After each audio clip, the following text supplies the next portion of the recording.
સ્વાગત છે મિત્રો ગુજુગાન ચેનલમાં। આ વિડીયોની અંદર આપણે વાત કરવાનું છે માનવ કલ્યાણ યોજના વિશે। આ યોજના શું છે, કોણ કોણ આ યોજનાનો લાભ લઈ શકે, આ યોજનાનો લાભ લેવા માટે તમારે કયા કયા ડોક્યુમેન્ટ જવાનું, એની માટે એલિજિબિલિટી ક્રાઇટેરિયા શું છે, આ યોજનાનું ફોર્મ તમે કઈ રીતે ભરી શકો, એની વિગતવાર માહિતી આપણે આ વિડીયોમાં જોશું। તો સૌપ્રથમ આ યોજનાની જે ઓફિશિયલ વેબસાઇટ છે એની લિંક તમને ડિસ્ક્રિપ્શનમાં આપી દે, kutir.gujarat.gov.in। તો સૌપ્રથમ આપણે વાત કરીએ કે માનવ કલ્યાણ યોજના શું છે અને એનો હેતુ શું છે। તો માનવ કલ્યાણ યોજનાનો હેતુ જે આર્થિક રીતે પછાત વર્ગ લોકો છે અને જે નાનો મોટો વ્યવસાય કરે છે, જેવું કે દૂધ વેચે છે, ભરતકામ છે, કડિયા કામ છે, પાપડ બનાવે છે, બ્યુટી પાર્લર ચલાવે છે, તો એ લોકોને પ્રોત્સાહન મળે એ હેતુના ધ્યેયથી જે નાના મોટા સ્વરોજગારની તકો ઊભી કરે છે એ લોકો માટે સરકારને પ્રોત્સાહન રૂપે આ જે ટૂલ કિટ છે એ સરકાર દ્વારા આપવામાં આવે છે, જે આર્થિક રીતે પછાત વર્ગ છે એને પ્રોત્સાહન માટે। ઠીક છે, તો આ માટે માનવ કલ્યાણ યોજના ચાલુ કરવામાં આવી હતી। પહેલાંની અંદર ઘણા બધા નાના મોટા વ્યવસાય સામેલ હતા, પણ અત્યારે છે એક દૂધ વેચનાર, ભરતકામ, બ્યુટી પાર્લર, પાપડ બનાવનાર, વાહન સર્વિસ રિપેરિંગ, પ્લમ્બિંગ, સેન્ટિંગ કામ, ઇલેક્ટ્રોનિક કામ, અથાણા બનાવટ અને પંચર કિટ, આ 10 ટૂલ કિટની છે સમાવેશ આ યોજનામાં કરવામાં આવ્યો છે। પહેલાં ઘણી બધી હતી, અત્યારે આને 10 કરી દેવામાં આવી છે। તો સૌપ્રથમ આ યોજનાની આપણે પાત્રતાની વાત કરીએ કે આ યોજનાનો કોણ કોણ લાભ લઈ શકે। તો જેની ઉંમર વર્ષ છે 18 થી 60 વર્ષ છે એ લોકો જ આ યોજનાનો લાભ લઈ શકે। અને બીજો ક્રાઇટેરિયા છે જે ગ્રામ્ય વિસ્તારમાં લાભાર્થીઓ માટે જિલ્લા ગ્રામ વિકાસ વિભાગની ગરીબી રેખાના હેઠળનો સમાવેશ થતો હોય, એમાં જેનો બીપીએલનો સ્કોર છે એ 0 થી 16 સ્કોર ધરાવતા હોય, એ લોકોને આવકનો દાખલો જરૂર પડતી નથી, એ લોકો આ યોજનાનો લાભ લઈ શકે। અને અથવા જો આ તમારી પાસે ન હોય તો જે કુટુંબની વાર્ષિક આવક 6 લાખ સુધી, એટલે કે 6 લાખથી ઓછી હોય અને તે અંગેનો તમારે દાખલો રજૂ કરવો પડી શકે તાલુકા મામલતદાર ઓફિસર, નગરપાલિકા ચીફ ઓફિસર અથવા મહાનગરપાલિકા અધિકારીઓ આવે છે જે આવકનો દાખલો ઇસ્યુ કરી શકે છે। ટૂંકમાં જે લોકોની વાર્ષિક આવક 6 લાખથી ઓછી હોય એ લોકો, અથવા તો જે ગરીબી રેખા હેઠળ આવે છે અને જેનો બીપીએલ સ્કોર 0 થી 16 આંકડાનો જે સ્કોર છે એ લોકો ધરાવે છે, બેમાંથી કોઈ પણ એક જો તમારી પાસે હોય તો તમે આ યોજનાનો લાભ લઈ શકો છો। અને ઉંમર વર્ષની મર્યાદા છે 18 થી 60 વર્ષ રાખી છે। પછી જે ટૂલ કિટ જે મળવાપાત્ર છે એમાં દૂધ વેચનાર, ભરતકામ, બ્યુટી પાર્લર, પાપડ બનાવનાર, વાહન સર્વિસ, પ્લમ્બિંગ, સેન્ટિંગ કામ, ઇલેક્ટ્રોનિક, અથાણા બનાવટ અને પંચર કિટ, આ એટલા જે ધંધા છે આની માટે લોકેટ કરવામાં આવ્યા છે કે આ જે કોઈ પણ વ્યવસાય તમે કરતો હોય તો તમે આ યોજનાનો છે એ ફોર્મ ભરી શકો છો।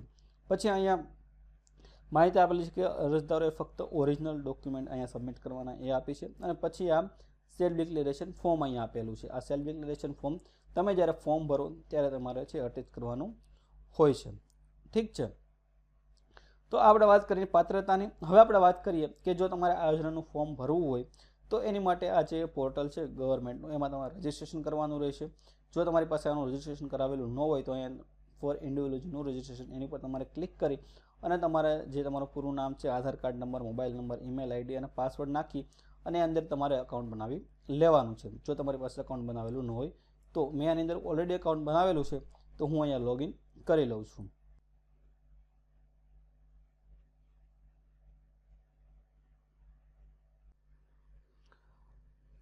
તો સૌપ્રથમ લોગિન થઈ ગયા પછી તમારે 4 માહિતી અહીંયા આપવાની છે। એમાં તમારી વ્યક્તિગત માહિતી છે, પછી તમારી અરજીની માહિતી છે, પછી અહીંયા જેટલા પણ ડોક્યુમેન્ટ અપલોડ કરવાના છે એ છે। 4માં તમારે નિયમ અને શરતો જે વાંચી લેવાના છે એ આવશે। તો તમારી વ્યક્તિગત માહિતીમાં તમારું નામ, તમારી જાતિ છે એ, સામાજિક અને શૈક્ષણિક અથવા તો આર્થિક રીતે પછાત વર્ગ તો એ છે, પછી તમારી સાઇન અપલોડ કરવાની છે, તમારી જન્મ તારીખ, Aadhaar card number, ration card number, અરજદારનો ફોન નંબર, પછી તમારું હાલનું એડ્રેસ અને કાયમી એડ્રેસ, એમાં તમારી વ્યક્તિગત માહિતી નાખવાની છે। પછી તમારે બધી અરજીની માહિતી નાખવાની છે કે તમે કયા સાધન માટે એપ્લાય કરવા માગો છો, એની અંદર એ આવશે।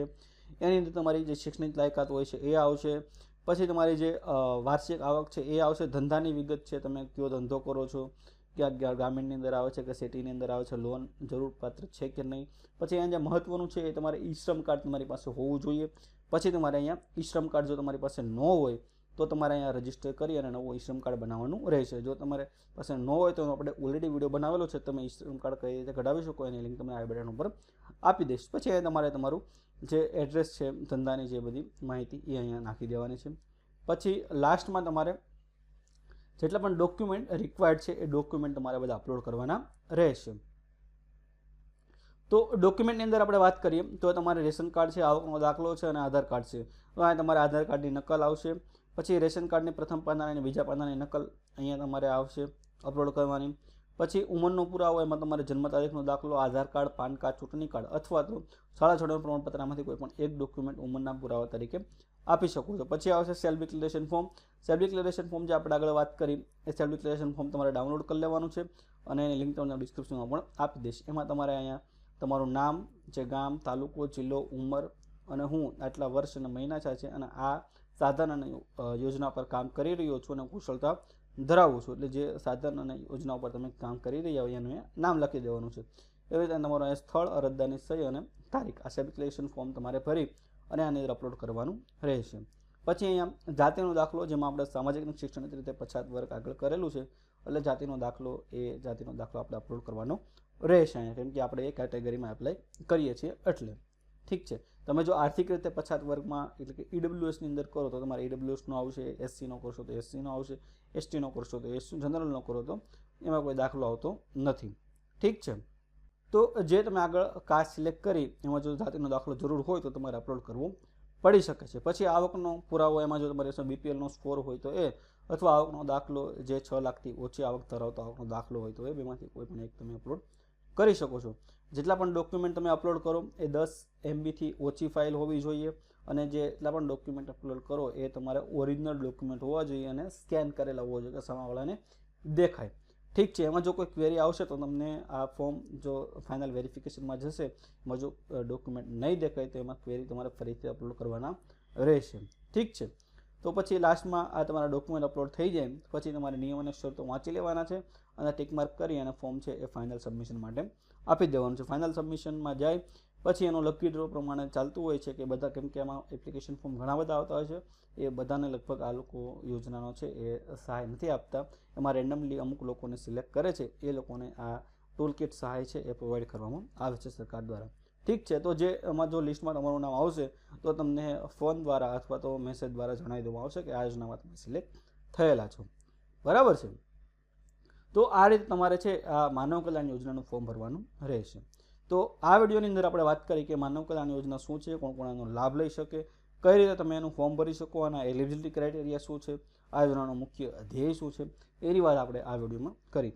આ યોજના સંબંધિત જો તમને કોઈ પ્રશ્ન હોય તો તમે કોમેન્ટ સેક્શનમાં જણાવી શકો છો. તેનો જવાબ દેવા હું પૂરતો પ્રયત્ન કરીશ. આ વિડીયો જોવા માટે તમારો ખૂબ ખૂબ આભાર.